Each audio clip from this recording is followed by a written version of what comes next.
Look around at nature. From a tiny algae to a sunflower to the stars in the Milky Way, we can see intricate patterns that are breathtaking in their beauty. Even more astonishing is how these amazingly complex systems work together to support a function like life. In man-made things, we see systems that are engineered with a specific purpose in mind. But can this be true in nature as well? Are there systems that allow birds to fly, or whales to swim, or flowers to bloom, also the result of intentional design? And what about the human body? In all its beauty, performance, and complexity, the human body is compelling evidence that God made us in His own image to serve His purpose.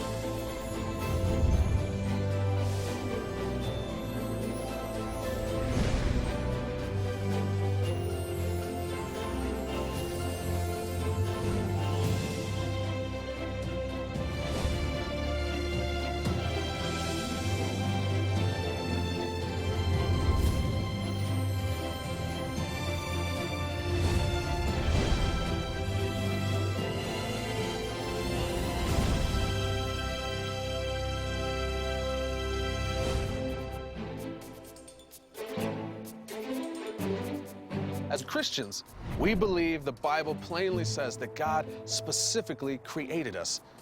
It's pretty hard to look at the diverse, unique world around us without sensing there must be a master designer responsible for it all. To think otherwise simply defies what we can clearly see. In fact, God promised that we could see the evidence. Romans 1:20 tells us that, "For since the creation of the world, His invisible attributes are clearly seen, being understood by the things that are made." Creation, made. Notice those words. God used the language of design and construction. This series takes us on a journey through the most complex and miraculous creations on earth. Us. Physicians, scientists, engineers, and other experts will guide us on an exploration of some of the most intricate and amazing features of the human body. We'll also meet the Millers, Mark and Dana, and their two children, Johnny and Audrey. They represent a typical American family, active in their church and community. Like most of us, they rarely stop to think just how truly extraordinary the very fact of their existence really is. As we watch the Miller family grow and learn, they'll help us illustrate the miracle of childbirth and the blessing of eyesight. They'll demonstrate how using our hands for the most simple daily tasks is far more complicated than even the greatest feats of human engineering.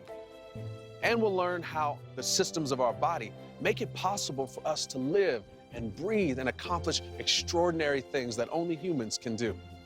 We are God's intentional creation, and He has a purpose in mind for each of us. So, let's get started and find out how awesome our created bodies really are.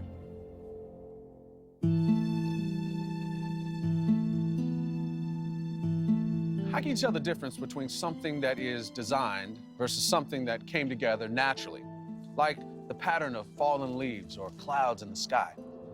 Things that are designed will show one or more of 7 patterns common to designed things. First, designed things, whatever they are, will have numerous parts working together to fulfill a specific purpose or function. The more interconnected parts there are, the more complicated it becomes. It's like a puzzle. The more pieces it has, the more complex it is. A second principle of design is a particular arrangement of the parts.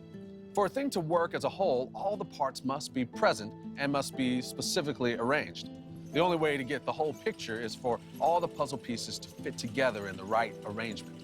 The more pieces there are, however, the more chances there are to get the arrangement wrong. In that case, the thing doesn't do what it's designed to do. Out of countless wrong possibilities, there's really only one way for this puzzle to work as intended. The human body works in a similar way. When you have all the parts properly arranged, then the system can fulfill its function, whether that's sight or touch or the ability to put this puzzle together.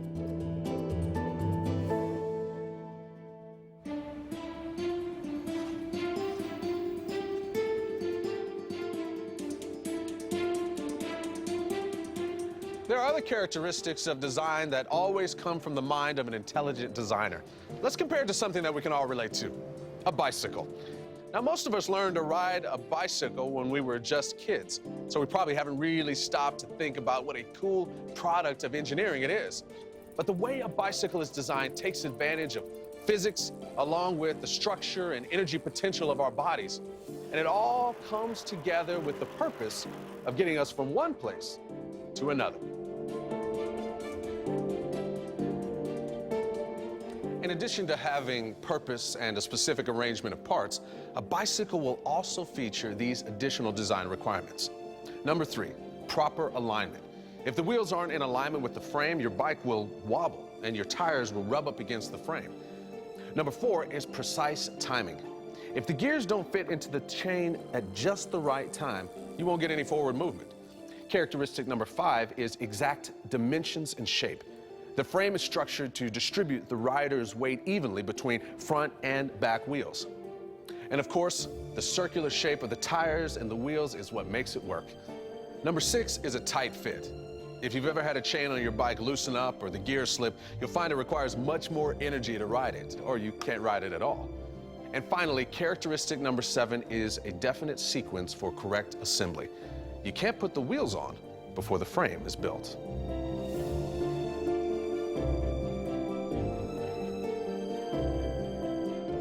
Without all of these design requirements, you'd probably get a bike that's poorly cobbled together and probably doesn't work at all. An easy way to think about the patterns of design is by their operation. Purpose and design are inseparable.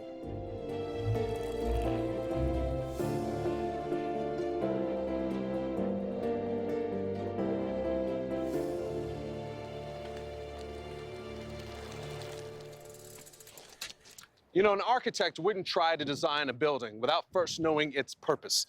Plans and specifications always are a sign of conscious design. When you see the patterns of design, you know they come from an intelligent designer. So, shouldn't we come to the same conclusion when we see these same features in living things? Let's keep these 7 principles in mind as we explore the human body. Our journey begins with an event so common, yet so profound: the birth of a baby.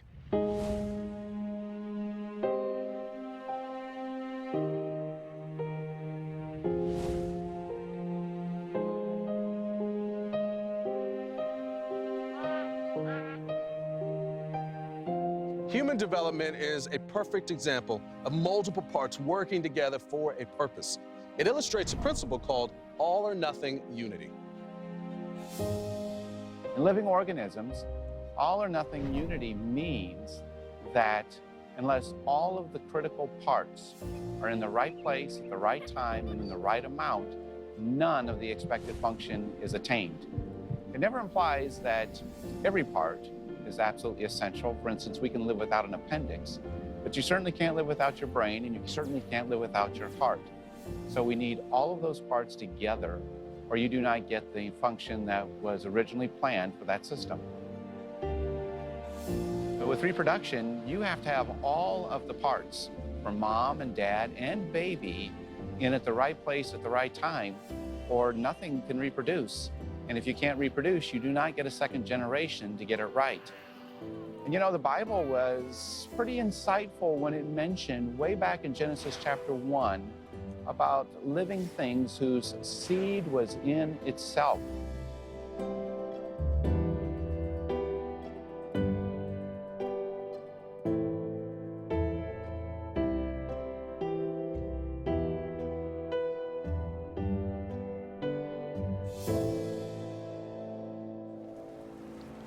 Childbirth is so common, it's easy to overlook the fact that before a baby ever arrives in the nursery, he thrives in a total water world for 9 months, a world that is impossible for any person to live in once he has taken his very first breath. To accomplish that feat, only while the baby is in the womb, his body has special characteristics that make him uniquely suited to live and grow in a watery world. How does this happen? Let's flash back in time to when Mark and Dana Miller were expecting their first child, Johnny. Mrs. Miller can expect a lot of changes to her body over the next few months as their baby develops.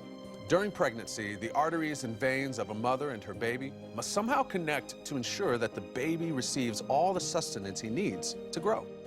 But as the baby nears birth, intricate and systematic changes to the baby's blood vessels and heart must happen so he can live and breathe. God achieved this by designing the placenta, a remarkable temporary organ that provides a magnificent interface system between two distinct biological entities that safely bridges mom to her baby.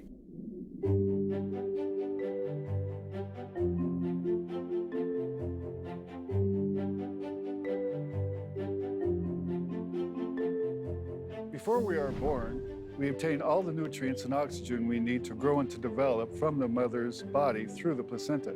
But then marvelous changes happen. Moments after birth, we can only obtain air by breathing through the lungs. So how does this happen, the change from the watery world to that outside, a completely different world outside of the mother's womb? Well, to understand this and answer this question, we have to compare the circulatory system of the unborn baby to that of the mother. Blood makes its way to nearly every part of the body via the circulatory system.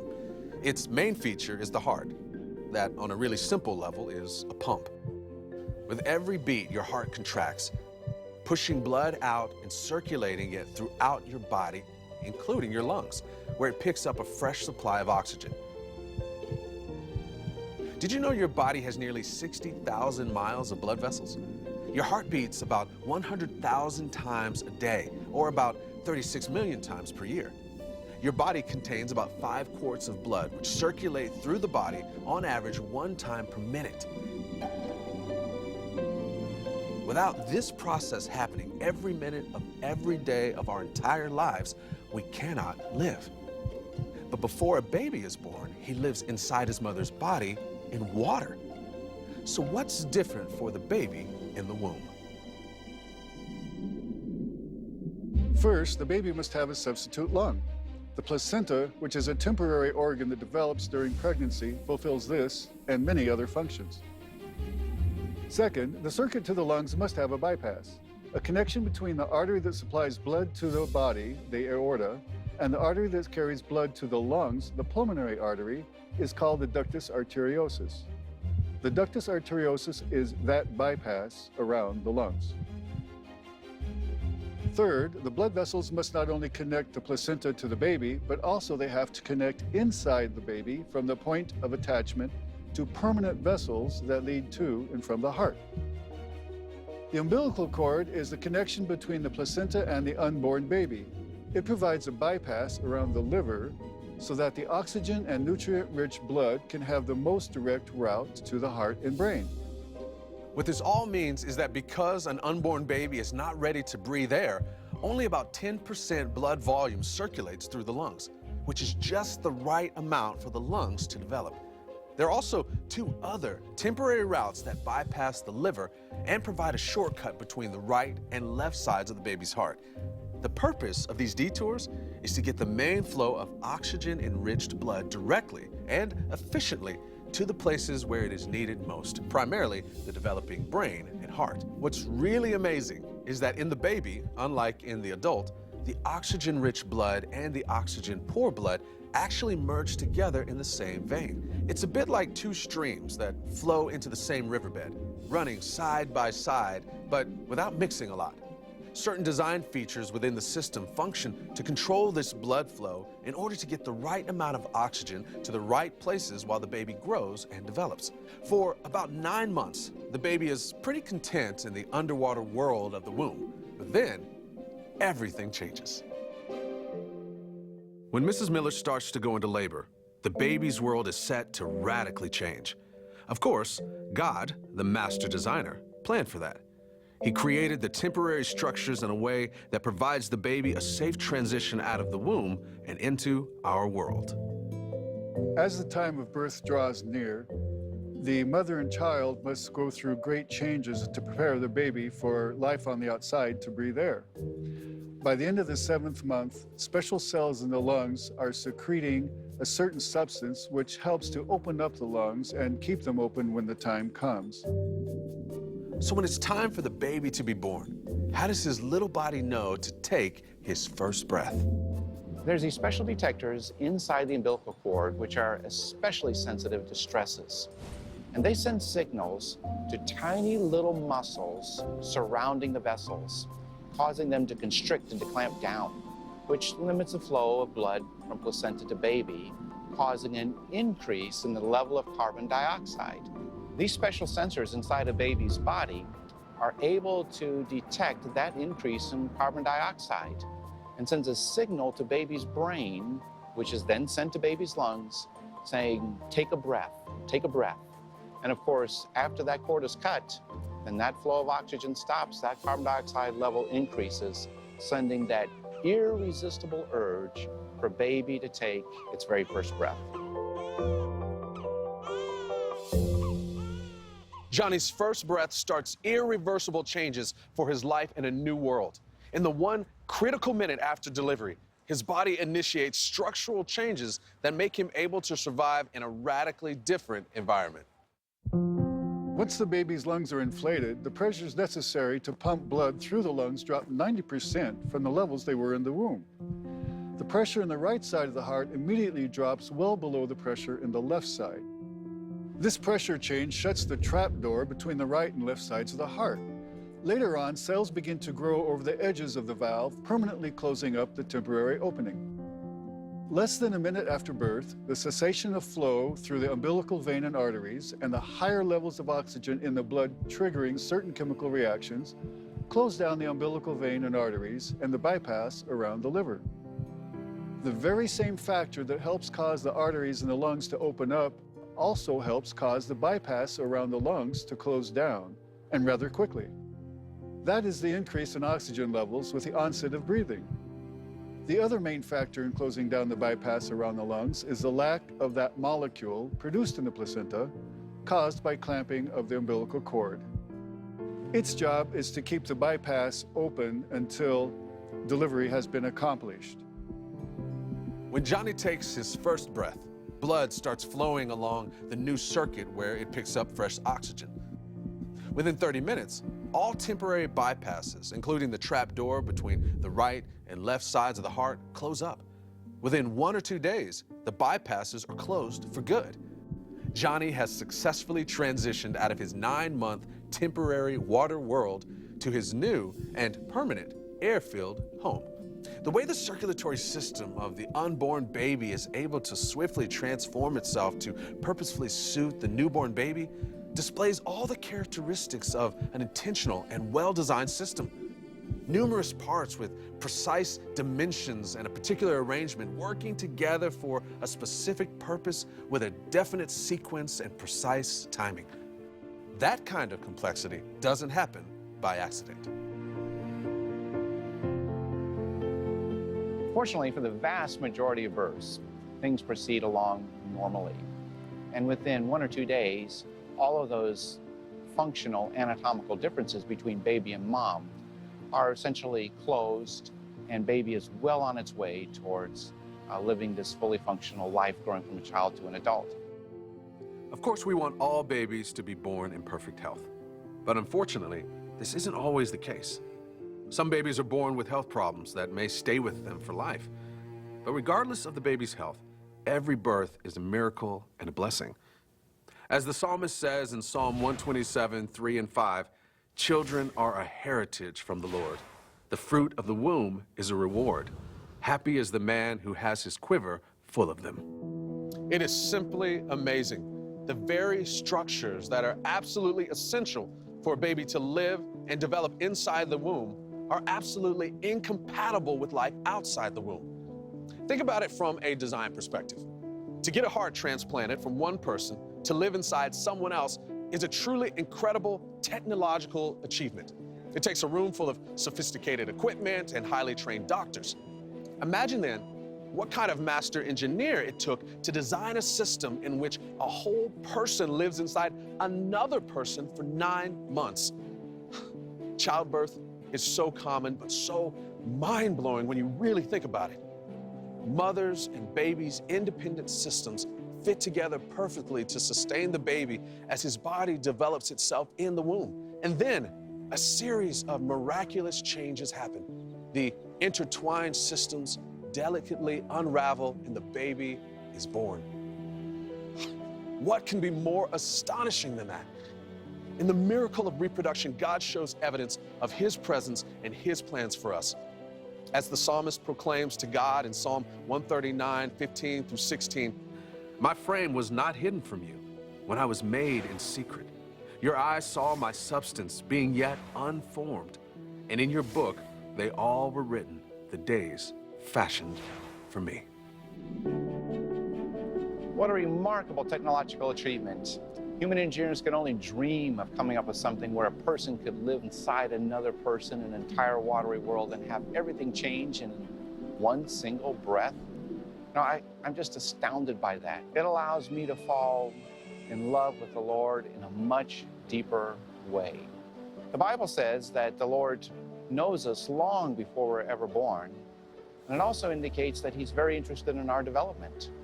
It says in Psalm 139 that He has covered us inside our mother's womb, which means He sees what's happening. He's controlling and He's guiding in that. And now we've had a look at what actually took place while that was happening inside of mom. Then why shouldn't we respond just like David did, who said, "I will praise you, for I am fearfully and wonderfully made, and that my soul knows very well."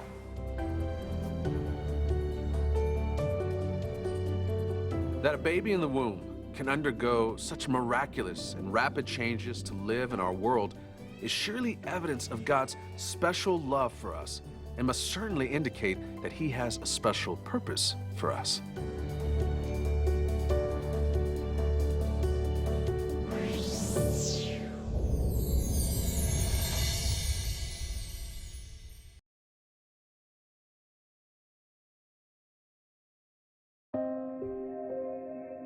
Eyes are captivating.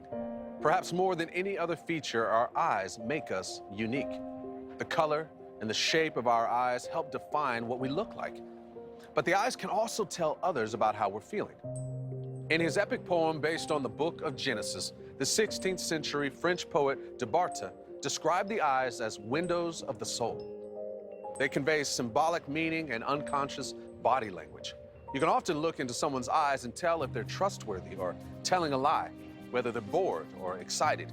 With a quick glance, we can be fascinated or frightened or fall in love at first sight. It's no coincidence that our eyes are a portal between our interior and exterior worlds. The eye's design reveals God's incredible wisdom in the way He packs so much functionality into something so beautiful.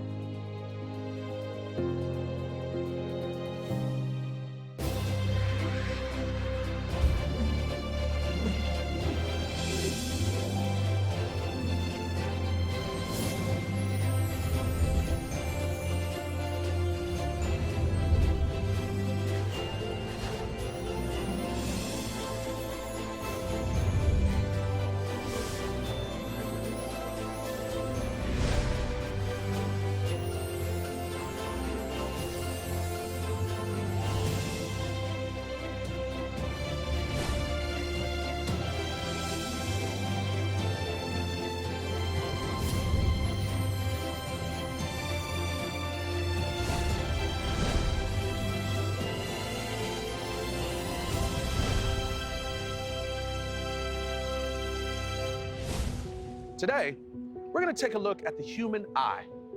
Like other design systems, the eye is part of a visual system that shows an all or nothing unity. The ability to see requires that complex, dissimilar features come together at the same time in a specific order. From almost the moment of birth, our visual system begins processing data from the world around us. In time, our eyes, brain, and other systems of the body work together to help us make sense of the data our eyes collect so we can respond to it. Seeing is a precious ability. Unfortunately, some people lose it or never get to experience it at all. But for those of us who use our sense of sight every day, it's an ability we probably do not fully appreciate. Take a brief moment to look at something across the room. Now look at your hand. Now, you may not realize it, but you just did something amazing. Your body just performed some incredible feats of engineering and computation. The amount of data that just got transmitted from the object to your eyes, to your brain, would overwhelm the world's fastest supercomputers. Intrigued? Prepare for a mind-blowing journey as we delve into the marvelous world of the human visual system.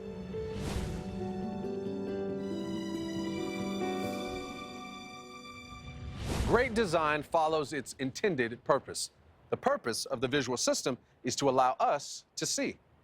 The visual system clearly reveals God's genius, but it also greatly helps all creatures fill the earth as God commanded, and for humans in particular, to exercise dominion over the earth. How does the visual system develop? The journey to seeing starts in the womb. In the last episode, we met the Miller family, who experienced the birth of their first child. When Mrs. Miller was only 4 weeks pregnant, Johnny was already beginning to develop his visual system. Johnny's eyes began to develop from 3 different types of embryonic tissue.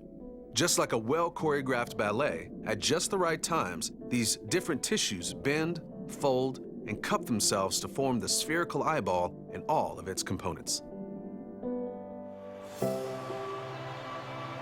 Well, everybody loves to watch a construction project. And if you were the owner of this building behind me, you would expect your contractor to follow the plans, specifications, and really stick to that construction schedule. And you'd also expect to see during that project multiple phases of work happening at the same time. Well, that's exactly what happens when your eye is being built. So right on time, not only is your eye being built, but also the neurological tracts that take the data to the brain. Ever notice how babies have eyes that seem big in proportion to the rest of their heads? When Johnny was born, his eyes were already at 75% of their adult size. When Johnny was a year old, his eyes were at 90% of their adult size. There's a good reason that babies have such big eyes.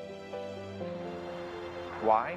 Not just to have those cute, adorable eyes on their very first birthday, but because from the day they're born, they need those eyes to take in information that'll be stored as memories for future reference, but also so that the optical tracts form normally. When parents teach a child to identify an object, they're helping the child to develop a connection between what he sees and what he stores in his memory as an object fitting that description. What do we actually see when we see? How can little Johnny recognize things he sees in person, like his dad or his dog? And how can he recognize the subject in a two-dimensional object like a photo of his grandmother? Can you say grandma? Grandma. Grandma. That's good. It all begins with the physics of light. Light is a familiar concept, but to physicists it's somewhat mysterious. Light oscillates or wiggles like a wave, but when it interacts with matter, it tends to behave like a particle. And we call these particles of light photons. What we call visible light is really just a tiny portion of what physicists call the electromagnetic spectrum. And so those photons vibrate at a relatively narrow range of frequencies, and that corresponds to basically the colors of the rainbow. To sum up, the light waves that reflect off an object and hit your eye are the ones that give you the sensation of seeing color. If the object absorbs all the light waves, it looks black. If it reflects all the light waves, you see it as white. If you look at a red apple, you are seeing an apple that is reflecting light waves in the red frequency and absorbing light waves in all the other frequencies. The color is not actually in the object itself.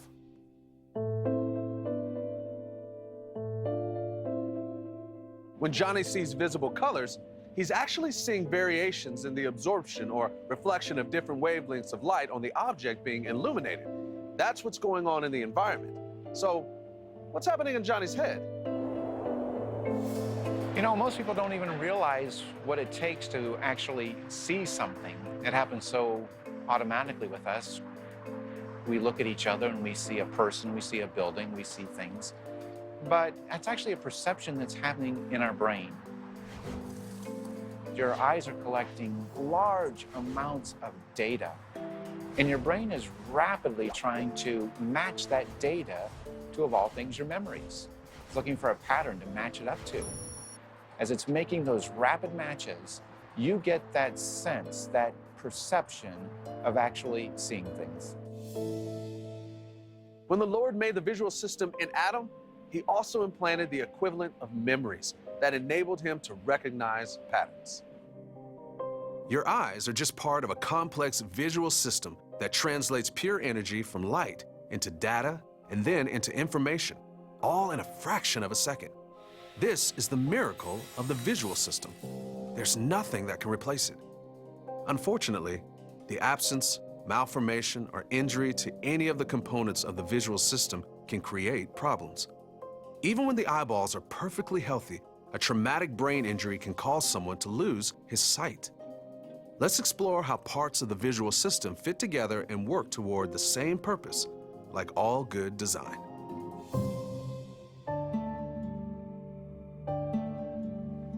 The most prominent structure that we see initially when we look at a person is usually the iris, which is the colored part of the eye. The varied pigment in the surface of the iris is what gives people their unique eye color. And it's composed of two different muscles that constrict and dilate the pupil. And the pupil is basically a hole or an opening that lets the light in. The back of the iris is covered with a dense, dark pigment, and that's what prevents any light from getting into the eye other than through the pupil. The pupil expands and contracts with those muscles, and it functions just like the aperture in a camera. And this allows us to see better in dim light when the pupil expands and in bright light when the pupil constricts. On a sunny day like this, the iris automatically adjusts to reduce the amount of light entering our eyes. That's just one step on a photon's journey into our visual system. Here's an example of what happens next. Have you ever noticed that when an object is submerged, it looks different underwater than it does above water? See this pole net? The pole is perfectly straight. But if you put it into the water, the pole appears to bend at an angle just below the waterline. It's just an optical illusion that happens because of a phenomenon called refraction. Because water has a different density than air, the light waves bend at the surface where the density changes. It's also, interestingly enough, similar to how the cornea and the lens of the eye work together to focus an image on the back of the eye. Because the eye has a different density from the air, the light waves bend. God engineered a solution that brings them into focus in just the right way.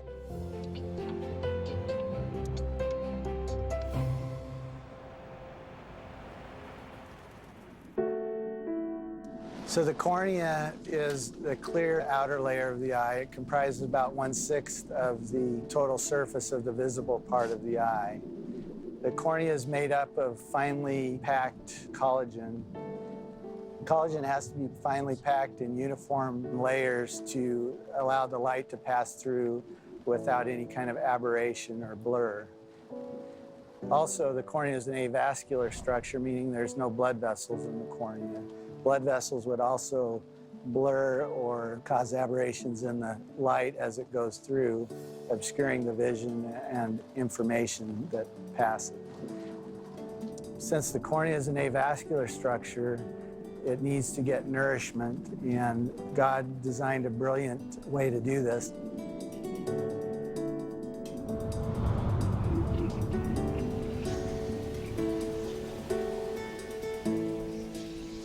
The fluid is an ultrafiltrate of your blood, filtered so finely that even red blood cells cannot fit through. But what does go through is a crystal clear fluid with oxygen and nutrients dissolved in it to provide just exactly what the cornea needs. God made the cornea and the fluid that nourishes it to be crystal clear, so the light going into your eye does not get blocked or distorted. The same clear fluid also provides nutrients and oxygen to the lens of your eye. which is the curved, flexible structure behind the pupil. The cornea and the lens work together to focus your vision. Remember the way the pool net looked bent in the water because of refraction? Even though the structures in the eye are clear, they are of a different density than the air.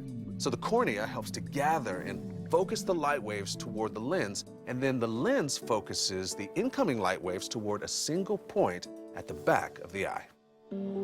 Unlike the cornea, which is a fixed focus, the lens is flexible and is able to change shape. There's a circular ring of muscular tissue that's attached to the lens capsule with microscopic ligaments. As the muscle expands and contracts, the lens shortens or lengthens. And by this, we're able to change our focus from near to far, just how you would change focus with a camera, to focus on something up close or something in the distance. Our eye does this automatically. In the human visual system, the retina is the sensor that detects light and converts it into electrical impulses that travel to your brain's visual center. There, data coming from each of your eyes are combined together into one image and flipped right side up again. Remember, what we see is a compilation of data collected by our eyes and processed in our brain, not the actual light received by our eyes. The design of the retina is perfectly suited to its function, and it's really complicated. So, I'm going to ask an expert to explain. The light-sensitive portion of your eye is actually your retina. Your cornea begins to focus the light, and the lens does the fine little focus on the very back, and it is focusing on specialized cells called photoreceptors. If you remember from high school, you have two types of photoreceptors. You have rods and cones. Rods, which are populating your eye predominantly around the periphery, enable you to see very well in very dark conditions and very large, gross types of movements. Your cones enable you to see colors, reds, greens, and blues, and they also give you the ability to see very fine details. Cones and rods contain thin membranes that fold in on themselves. They're clear so light can pass through them and are wrapped in another clear membrane that gives them their rod or cone shape. This membrane consists of light-sensitive molecules. When light hits the membrane anywhere, it shines all over the membrane like sequins on a dress. If you unfolded all of the thin membrane in your photoreceptors, it would cover a tennis court. We talked about the lens and cornea being clear, so there's nothing to distort the light coming in. But in the case of the retina, light has to travel through the nerve-like tissue before it hits the photoreceptors. Some say this is a design flaw, but in fact, the recent findings of more functions of Mueller cells destroy that argument. Mueller cells are a well-designed funnel-shaped cell, and their job is to take light that enters the front part of the retina and transfer it to the back of the retina where the photoreceptors are, very similar to how you can transmit digital data on a fiber optic cable just by shining it on one end and transmitting it to the back. That's what Mueller cells do for your eye. In fact, they're called fiber optic cables of the eye. Mueller cells, like so many other features of your body, are multifunctional. Not only do they transmit light to the back, but in some species, they've been found to have regenerative properties. In other words, there's something about these cells which enables them to transform themselves into other types of cells in the back of the eye. And research today is actually focusing on these cells with the hope that in the future they can be coaxed into actually repairing a damaged photoreceptor in the back of your eye.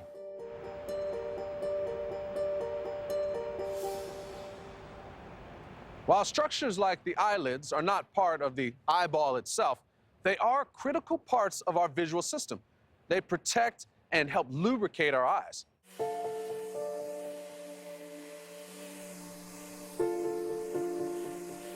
Eyelids, for instance, protect the eye from dust and debris, but they also contain glands that secrete a micro-thin layer of oil that reduces tear evaporation, lubricates our eyes when we blink, and makes the cornea perfectly smooth. Eyelids also contain design features such as two sets of muscles oriented just right to open and close the eyes. Above your eye is the lacrimal gland, which produces watery tears that lubricate your eye. The tears flow across your eye and then exit through the puncta.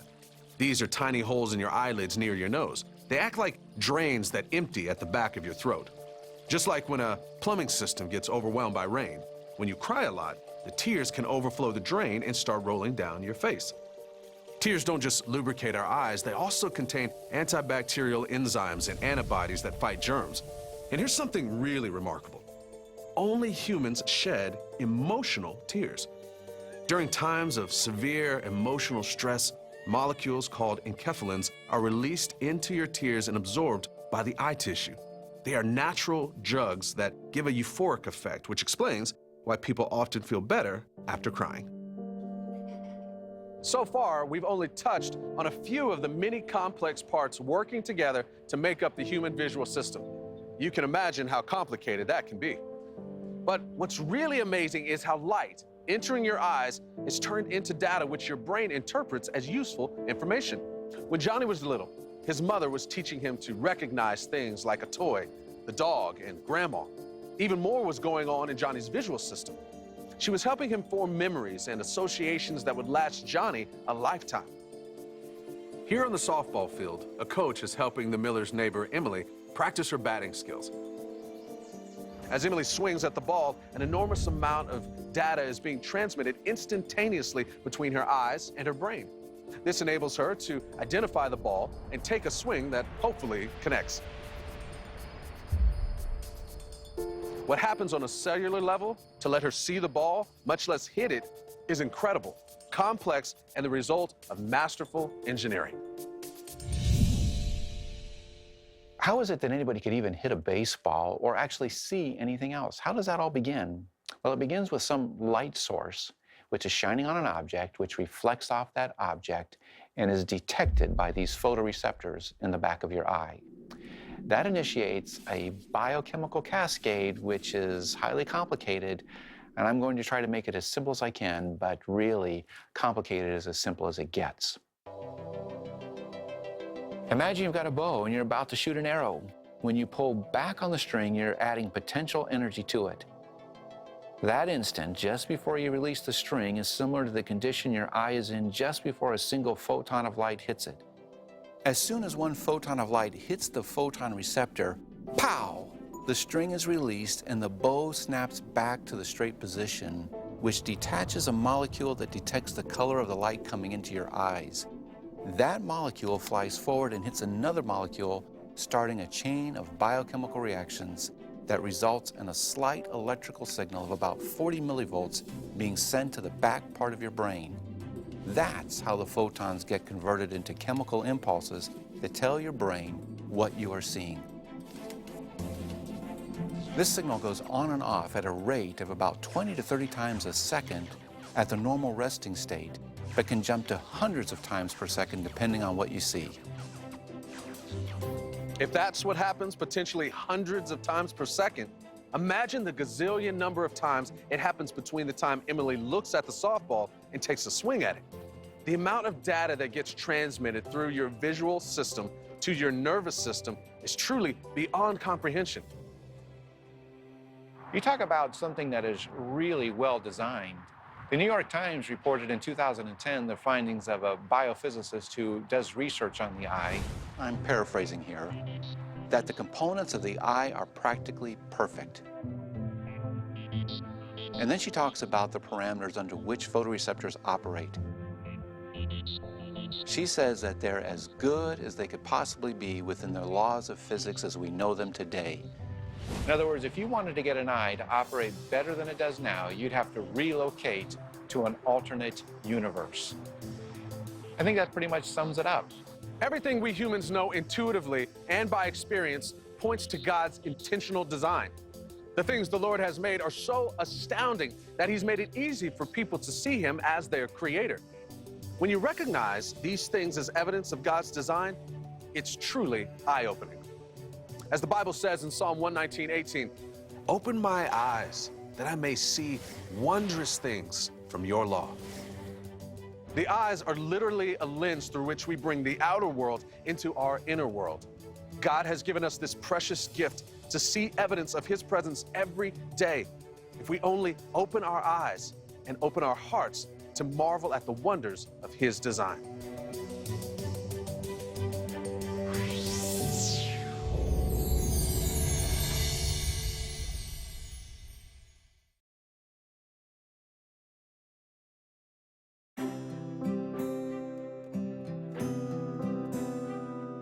From helping us accomplish seemingly insignificant daily tasks to performing incredibly precise movements, hands are one of the few features that enable us to function in uniquely human ways. They make us capable of creating art, building a home, performing surgery, playing the piano, or communicating through sign language. The human hand is more than an engineered tool that empowers us to accomplish small tasks or great feats. It is designed for a far better purpose, to connect our inner true self to our outer world. In doing so, hands allow us to display many characteristics of the image of God.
No doubt you've heard the claim that humans descended from primitive ape-like ancestors. It's said that a branch of them were slowly becoming human as they evolved a larger brain and the ability to walk upright. To reinforce this notion, many scientists emphasize that animals have great physical abilities, while humans are superior mentally. They downplay areas in which human beings are capable of physical performance that can surpass animals in terms of capabilities, diversity, and speed. Granted, we can't outrun a cheetah, and we're probably not stronger than a gorilla, but there's plenty of evidence to suggest that we have superior abilities in a number of areas. The hand is one feature that sets us apart.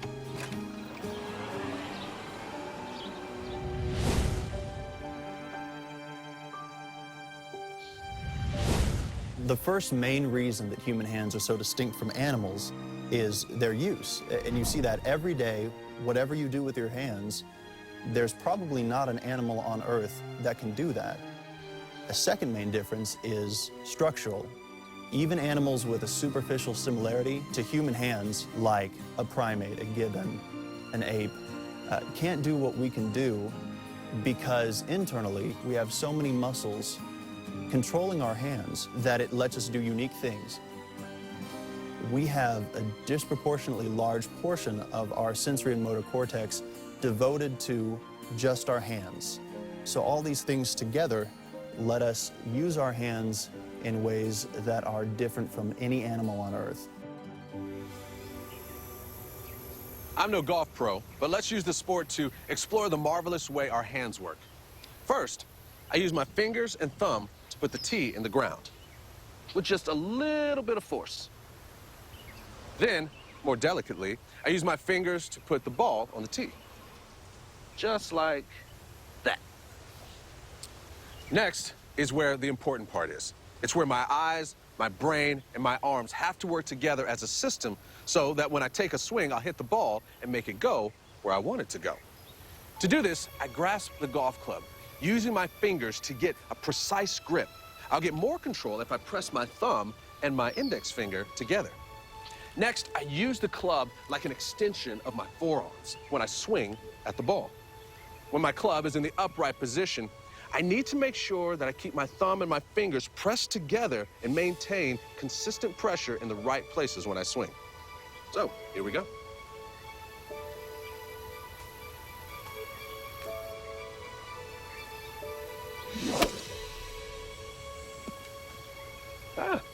Not too bad. Pretty amazing what we can do with these things we call hands. Now, it's true that some animals have hands that can grip. Other animals, even crows, can use tools like sticks to dig. But no animal has the combination of biological architecture and neurological control that we have. That makes humans completely unique in our ability to use our hands for activities like playing golf or signing language, or lifting our hands up in praise. Our hands also join together in prayer to thank God for blessing us with unique human abilities, like the ability to play golf.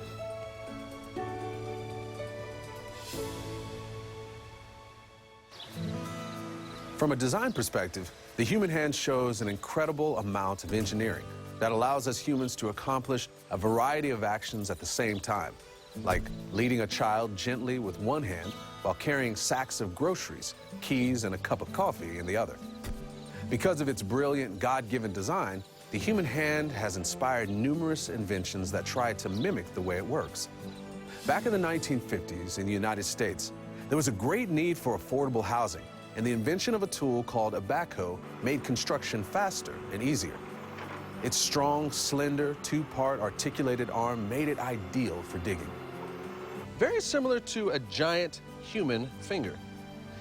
Now, if one human finger can inspire such a revolutionary piece of equipment, imagine what capability is possible in a totally functional, real human hand. The Bible says that we all start out being knit together in our mother's womb. This was written in a time when no one could actually see babies develop from a single cell. Yet this description of a knitting process turns out to be an accurate description of what takes place. Your hands and arms serve as the perfect example. As the 4th week of gestation ends, the limbs begin to bud. Over the next few months, the baby's hands and muscular ability develop. Wow, this is really fascinating. If you could just see what was happening inside the womb as little baby develops and those little arm buds begin to grow, that would develop into baby's little shoulder, its upper arm, lower arm, and hand. As baby begins to develop, a tiny little bit of muscle tissue will migrate to baby's forearm and subdivide into 12 different muscles there that will activate the wrist and the fingers. And then right on cue, another tiny little bit of muscle tissue will migrate to the palm of their hand and subdivide there into 19 different intrinsic muscles of the hand, which really move only the fingers. After that muscle tissue migrates to the hand to make those intrinsic muscles, the fingers need to form. And they start out as actually flat little plates, and cells for cartilage will migrate into place, forming each of the fingers. And you can actually see the little cartilage tissue forming the fingers. And then again, right on cue, the tissue between the fingers is programmed to die. And those cells will die between the fingers, giving us our distinct fingers and our thumbs. At the same time all of this is happening, of course, the nerves and the blood vessels and everything right on time begin to develop so that we can move our hands in some incredible ways. In fact, you have such control on your hand that your index finger alone has several muscles dedicated to just moving the index finger, 5 muscles dedicated to just moving your thumb, and this little pinky has 3 muscles dedicated to just activating it. It's all working together in a phenomenal choreography of development for this little baby. The most important element of the human hand is the ability to pinch or squeeze. Now, the human hand can pinch or squeeze in 3 different ways: the pads of the fingers and the thumb, the palms and the fingers, or the sides of the fingers and thumb, like I demonstrated with my golf grip. Now, this can be done with a great deal of force and strength, or delicacy and precision, at the same time and with the same hand. It's amazing what we can do, even when we're not consciously thinking about it.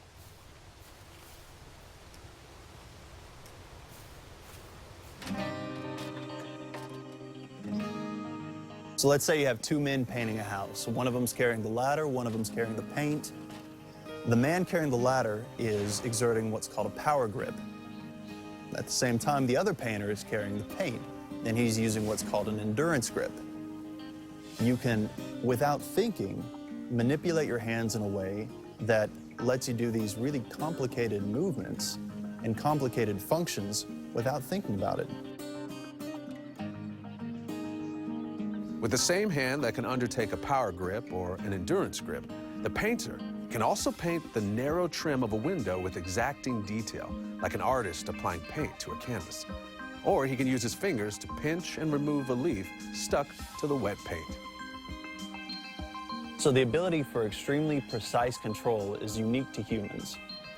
This is largely possible because of our thumb, which is able to detect extremely small movements passively and is able to exert extremely delicate fine control. There is no analog to this function of the human hand in the animal kingdom. Humans actually have a forearm muscle called the flexor pollicis longus that allows us to move just the tip of our thumb. In fact, that control is so precise, we're able to just move one muscle fiber at a time. In my work as an anesthesiologist, we use a precision pinch or microforce grip all the time. We place IVs, intravenous lines, small needles in human veins, and the thumb can, even through gloves, detect the difference between human skin and vessel walls and adjust accordingly to accurately place an IV. The only way that we're able to do this and do it almost assured of success every time is because of the amazing structure and function and neurologic integration of the human hands that is a direct result of God's design. Using just our fingertips, we undertake fine manipulations that only precisely engineered machines under the direction of a human have been able to undertake. Why don't we check in with the Miller family, where Mrs. Miller is busily making a cake for Audrey's birthday. For Mrs. Miller to do something as relatively simple as making a birthday cake, she will utilize her hands in several different ways. One of the most impressive actions she will perform is to simply crack open an egg. This action requires 3 mutually incompatible movements that depend on intricate communication between her brain and her fingertips. First, she reaches toward the egg and makes abrupt contact with it. Then she picks it up with the right amount of gentle force to grip it. Next, she cracks the egg using force against the edge of the bowl. Too much force and the egg smashes. Too little and the egg doesn't crack. It's one of those functional skills that takes a little bit of practice, like playing golf. Only in Mrs. Miller's case, she has to crack an egg, which she could actually simply do by pinching it between her thumb and fingers with about 10 pounds of force. Her pressure detectors are so fine that she can instantly sense the shell crack and stop movement within the distance of the eggshell's thickness of about 1/100th of an inch. That she can use her fingertips for such fine manipulations is a distinctive trait of humans. Your brain, your nervous system, and your muscles all communicate in a way that enables a subconscious adjustment of your grip to the task. This is how it works. You have 12 muscles in your forearm, 19 muscles in your hand, over 30 muscles moving your fingers. Now, how do you get them to do what you really want them to do? Actually, almost everything on your hand is giving you information. We look at fingerprints, and they make those nice little swirls, and you can use them to identify a person. But in another way, they're actually little sensors. The fingernails are tiny little sensors, too, always picking up pressure, which is bending them or deflecting them or changing them. So you're really collecting information from every structure on your hand. Think of it like your brain is running one computer program that commands your fingers to move and another program that regulates the amount of force needed to grasp or pinch an object.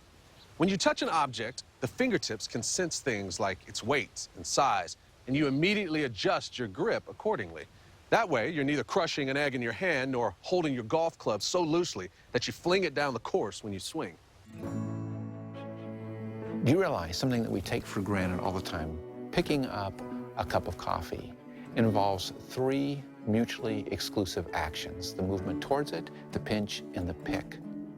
And your brain has a plan for every one of those. And they're very complicated plans. They're like little mini computer programs. But unlike some of these computer programs, your brain can swap them out very quickly. In fact, it dumps one program and loads the other one in about 60 milliseconds, which is 1/6 of the time it takes you to blink your eye.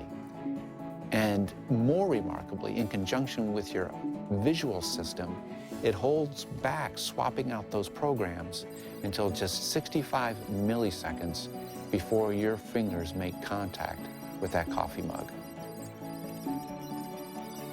Here's another example. Have you ever wondered how skilled musicians seem to be able to play the right notes almost instinctively? Evidence shows that the central nervous system predicts the best outcome of every finger movement several movements ahead. Take Johnny, the Miller son. His band has their first public performance at the upcoming school dance. He's been practicing for weeks, and an amazing thing has been happening in the relationship between his brain and his fingers. At first, Johnny was only able to focus on getting his fingers in the right position for each chord.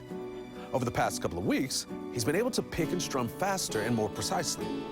His subconscious brain is starting to remember the correct finger placements in advance of the actual movements. This allows Johnny's conscious brain to focus more on singing while his fingers play on autopilot. That's pretty cool, huh? How exactly does your brain do this? Now, fingers are able to move with incredible precision, but actually they move with a lot of speed as well. How in the world is it possible that we can move our fingers so rapidly? Well, there's an incredible design feature in your brain which is going to formulate what's called a forward plan for all of your finger movements.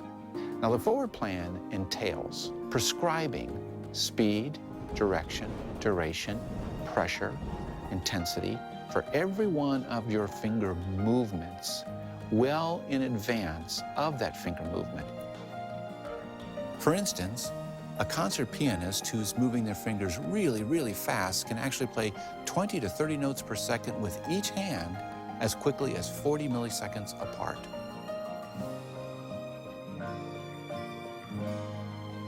Here's another example. Have you ever known someone who could type and have a conversation at the same time? Anyone who is a proficient typist does this all the time. A good typist can visually process up to 8 characters in advance. Then, in anticipation, the brain compiles a mostly unconscious forward plan for muscle movements.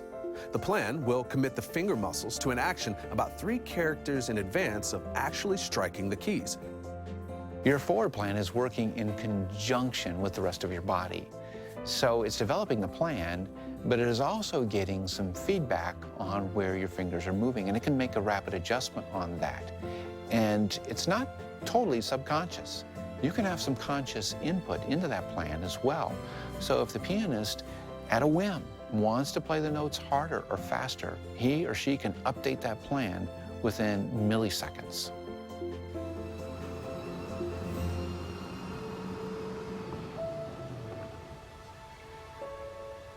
As we grow more accomplished in skill, we also gain muscle memory that allows us to undertake fine finger movements with greater precision and speed.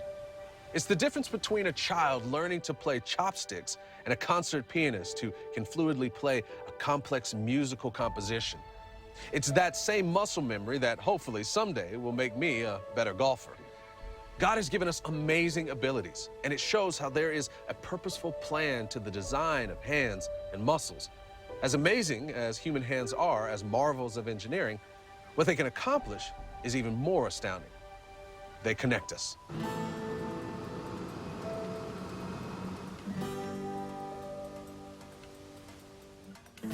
Every day, I use my hands to do literally life-saving procedures, placing IVs, intubating, and that allows other people to do life-saving procedures with their own hands.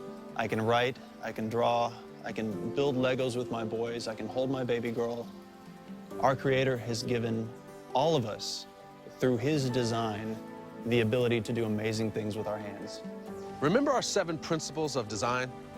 The way our brain, nervous system, and muscular system work together to control our hands is most certainly evidence of purposeful design. The way tendons are attached to the fingers, the alignment of the tendons within the carpal tunnel of the wrist, the way the brain predicts what finger movements are needed, these show the design principles of unity, timing, and alignment. When we see these features, we know this design comes from a real mind. We have hands that are a gift from the Lord that connect us to everybody around us, and that's a tremendous privilege.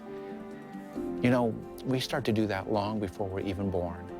I'm reminded of a photograph I saw, and it's an incredible photograph of a neurosurgeon operating on a tiny baby boy while still inside his mother's womb. He had a spinal cord defect, and the incision of the womb was open. And after doing his surgery, right before that wound was closed up again, that little baby boy stuck his hand outside the womb and embraced the finger of the surgeon in an act of connection which is really unique to human beings. What a gift from the Lord. Hands are also the main avenue by which we express creativity and feeling. This is something that's uniquely human. We can paint a picture, we can write a letter, we can turn the pages of a Bible, we can hold the hand of someone we love.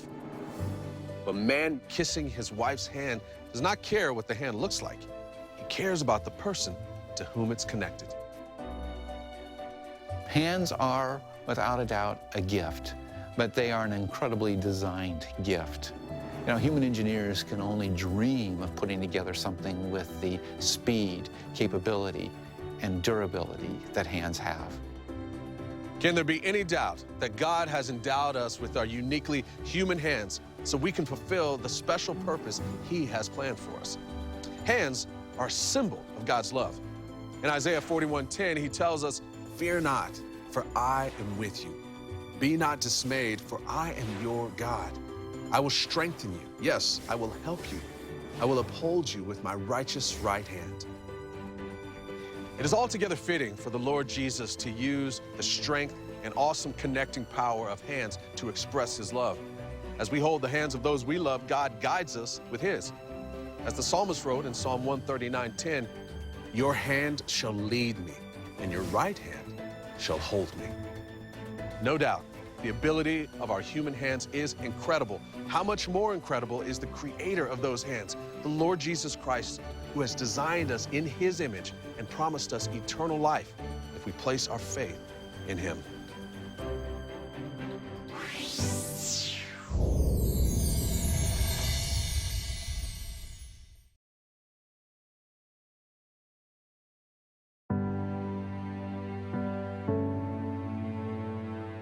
People are fascinated with athletes. No matter where you go around the world, athletes are admired. What is it about watching a basketball player dunk a basketball, a gymnast make an incredible vault, or an ice skater glide and spin so beautifully? When the body's systems integrate together to allow humans to perform extraordinary physical feats of agility, accuracy, speed, and strength, one really understands the glorious beauty and tremendous God-given abilities of the human body. The human body is the ultimate example of the marriage of function and design. It exhibits all the features we recognize as principles of conscious, intentional design. By appreciating the exquisite complexity of the human body, we bring praise to the designer who created us in His image.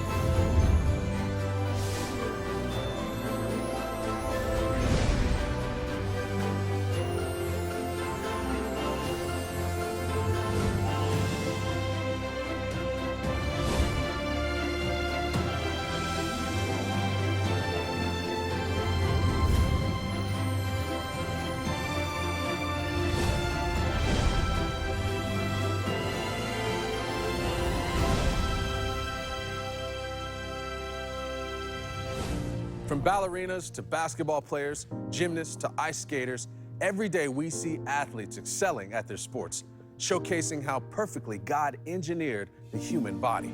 Athletes have to not only balance, but also sense how fast their body is rotating. They also have to sense the exact position of their limbs, head, and torso in order to make just the right body adjustments to catch a line drive to third base, kick a goal, do flip, twist, spin combinations, or other extraordinary actions. Animals have some of these individual abilities, but humans have all of these abilities. Animals also cannot do combinations of these skills for a sustained amount of time or quickly switch among these skills like humans can. While a basketball player's long legs might create an advantage while he jumps to dunk a basketball, he can't rely on just one part of his body to make him an athlete. It takes all the parts of the body functioning together as one well-balanced system.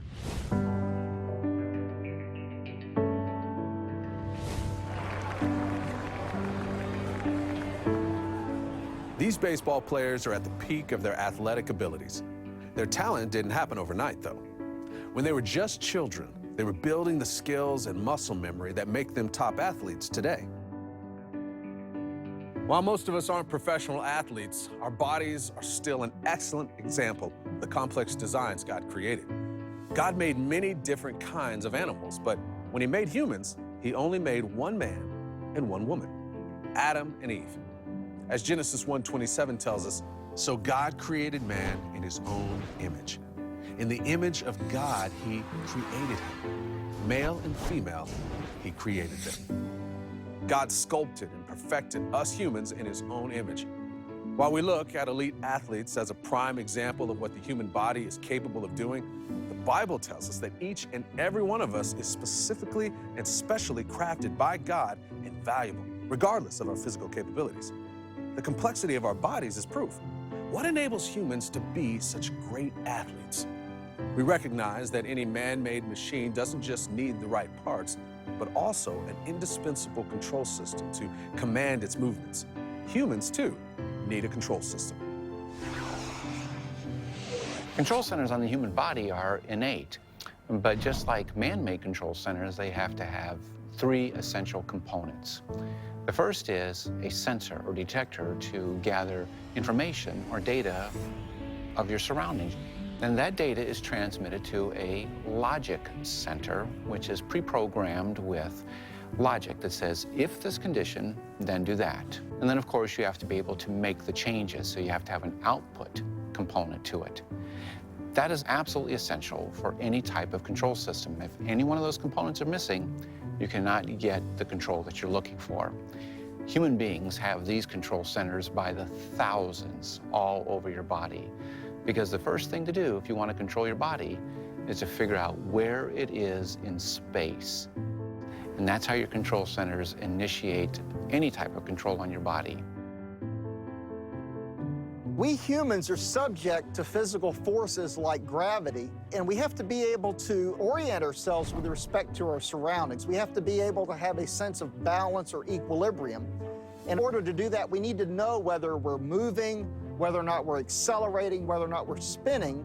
And we have these very sophisticated motion sensors in our inner ear that exploit things like inertia to help us do that. So inertia is really just the tendency of an object to resist changes in its state of motion. And we measure inertia with a quantity called mass. Now, there's a related concept called momentum. So when an object is moving, it has momentum, and let's say you have two objects, let's say they have the exact same mass, but one is moving twice as fast as the other. Well, that one moving twice as fast will have twice as much momentum, and it's going to be harder to stop. When an object spins or rotates, it does so around this imaginary line that we call the axis of rotation. We see these principles of inertia and momentum at work when a figure skater goes into a beautiful, controlled spin on the ice.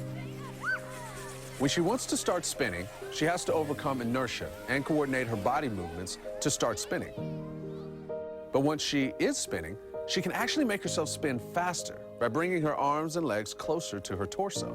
So what's going on under the hood, so to speak, to enable her to coordinate her motions is extremely sophisticated, and it's really just a way that God has designed our bodies to be able to exploit these physical properties so that we can coordinate our motions.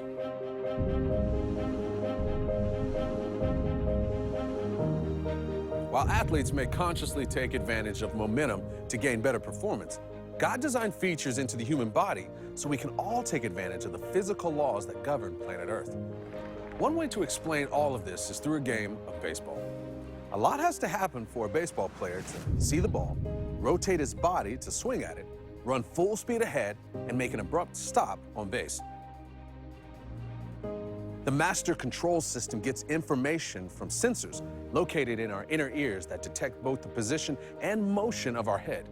The first type of sensor detects linear movements, like when a baseball player runs in a straight line from first to second base. Humans are designed to live on planet Earth, so we're subject to the forces of gravity. So we have to be able to orient ourselves, and there's a system in your body which enables you to do that. It's called your vestibular system. And a good portion of our time, we move in straight lines. So we must have a detector to sense straight line, linear types of movements, and sure enough, we have that particular sensor. We actually have two located on each side of the brain, and both of those sensors are made up of two components. One oriented perpendicular to the Earth's gravitational field, and one oriented parallel to that. And these sensors are like wonders of design because they're about the size of a grain of rice. And they have lots of little components to them, but they're essentially made up of three basic components. The first is the bottom layer. You can kind of think of them like layers in a sandwich. The bottom layer is attached to your skull, and protruding from that are tiny little hair cells, and these hair cells are really motion detectors because when they're bent one way or the other, they'll send a signal to your brain. These hair cells are actually embedded in a tiny gel-like substance, and then on top of that is a mat covered with tiny little stones called otoliths, and they're made of the exact same material as limestone. Now, this is a perfect design for detecting any type of movement, including something as small as a jiggle, because as soon as your body moves, it causes a little difference in motion between the top mat with the little rocks on it and your skull, and your brain detects that.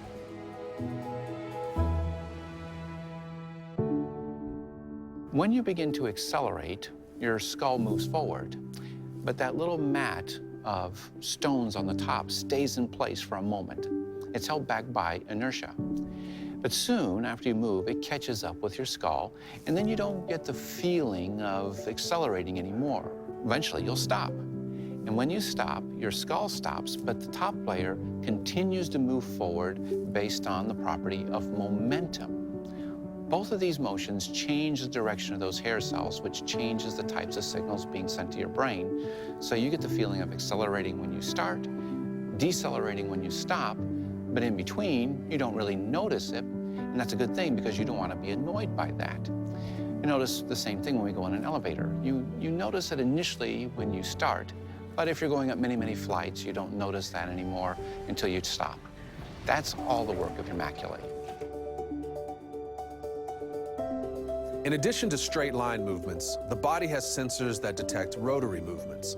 When Audrey does rotary movements, she's essentially turning her body around in a circle, whether it's parallel to the ground, such as in a spin, perpendicular to the ground, as in a cartwheel, or even lateral when she tumbles.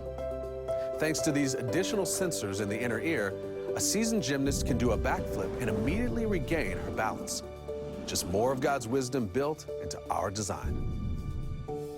There's another detector exquisitely designed for rotary motion. It's part of your vestibular system as well, and it's called your semicircular canals. Now, just as the name implies, it's made up of canals that are in a semicircle, which is ideal for detecting rotary motion. And there are three canals oriented at 90 degrees to each other, one perpendicular to Earth's gravitational pull, one parallel to it, and one at 90 degrees to both of those, so that in any axis, you can detect your motion.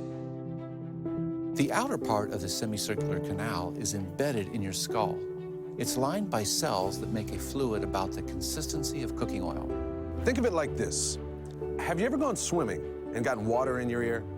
When you move your head around, you can feel the water moving around as well. When you move your head, it causes the fluid in the semicircular canals to flow in the direction of the movement, though on a microscopic level that you probably would never feel.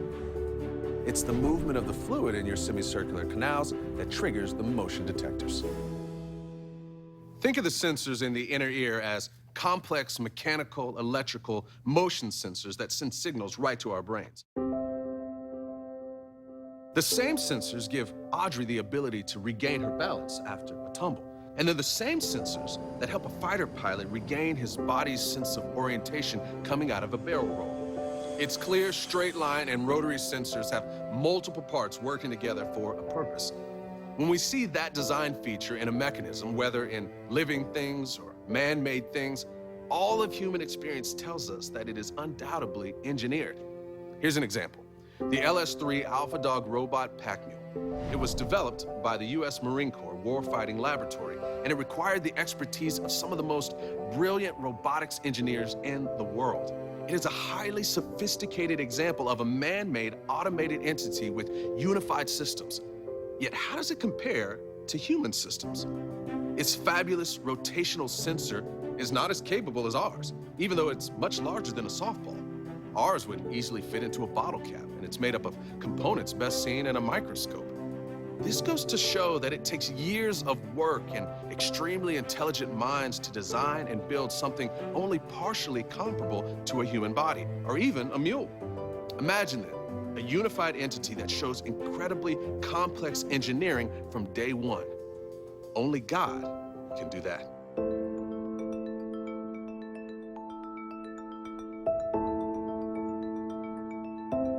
One of the major effects that we have going to space, of course, in a weightless environment is our vestibular system.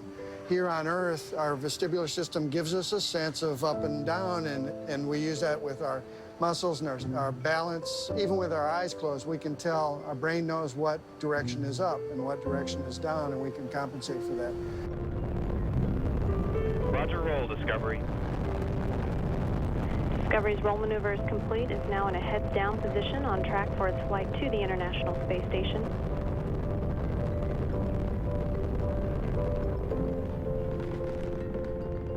When we go to space, of course, our vestibular system doesn't work, and initially the body is confused, and it's something like when you get dizzy, but it's different. The fluid in our inner ear no longer is being pulled by the gravity vector, so it just covers the surface of our inner ear all around equally.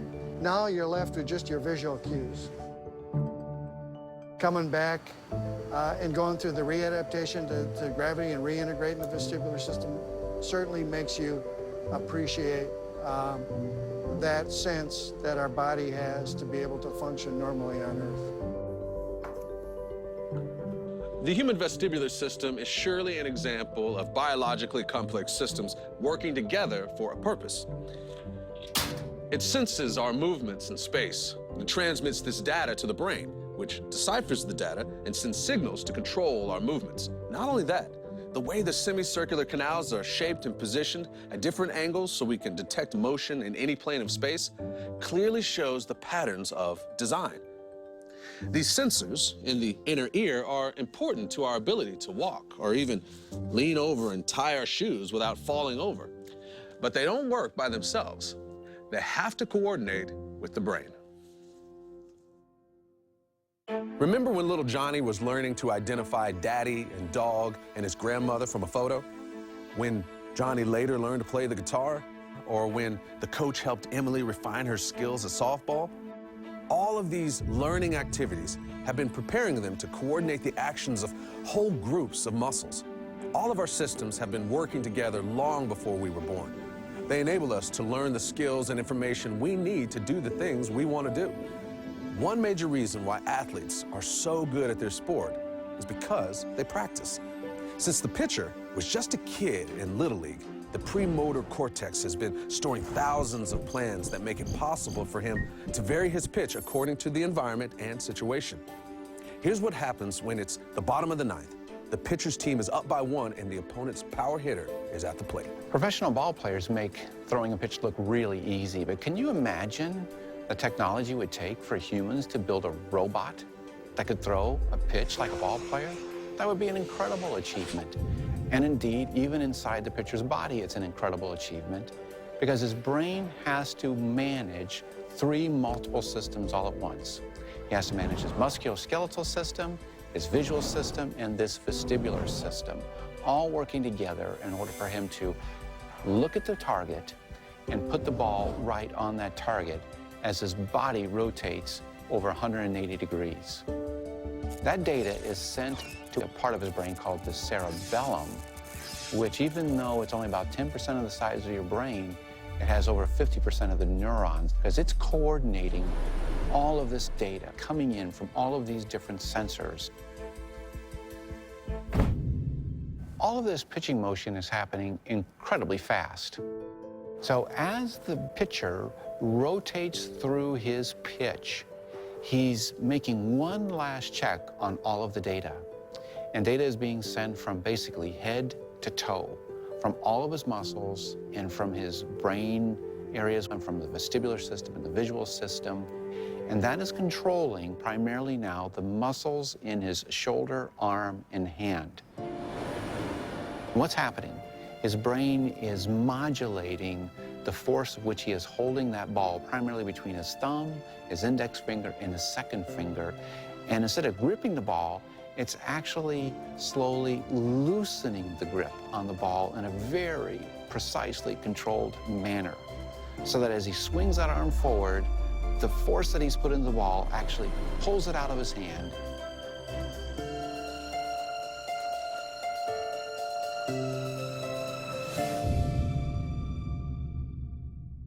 What goes on in the brain when an athlete undertakes an action like throwing a pitch is equivalent to solving hundreds of complex mathematical equations.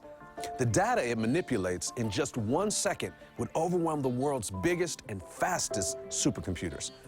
It's clear that there's no such thing as an isolated, balanced system. The whole body uses all its systems to balance and, in the process, ingeniously exploits properties of nature like inertia, momentum, and gravity. Nothing works until it all works together. The first time you go to space, one of the first things you want to do is look out the window and get a view of the Earth, and it is magnificent. It's impossible to describe the sensations that one has seeing the Earth and seeing the beauty of the Earth and seeing the weather formations, the land masses, the beautiful colors of blues and browns and whites. And that's the first impression, and it's the impression that you maintain no matter how many times you go back. I never get tired of viewing the Earth from orbit and seeing the magnificence and the beauty of it. Going to space and viewing the planet from orbit and knowing all of the components of life support, if you will, given in the design of the Earth, and then the order of God's creation that you can see in so many different ways, gives me a fuller and a deeper appreciation for that God who has revealed himself in the Scriptures. Your body's an incredible work of engineering. Not only is it just integrating all these systems together, it's actually utilizing the properties of nature. Who could understand all of this except one who put it all together to begin with? You have to have a mind that knows the properties of nature, knows how to build things, knows how to integrate systems, and how to get them all to work together. Certainly that mind exceeds anything that has ever shown up on this planet, with the exception of one person, the Lord Jesus Christ, whom the Bible says is that tremendous creator.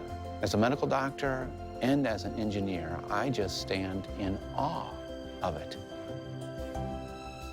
Everywhere we look, up into the vast, awesome grandeur of the universe, or down into the incredible beauty of the inner workings of our bodies, we see design and purpose. The human body is the great work of the Creator. You and I possess the most efficient, the most complex, and the most wonderful work that an omnipotent and omniscient designer could make. And then to top it off, he created a mind and a soul that could become friends with him. There's only one word that works here. Wow. You and I are truly fearfully and wonderfully made. God has graced us with our incredibly made bodies. The question is, what will you do with yours? Whatever you do, do all to the glory of God.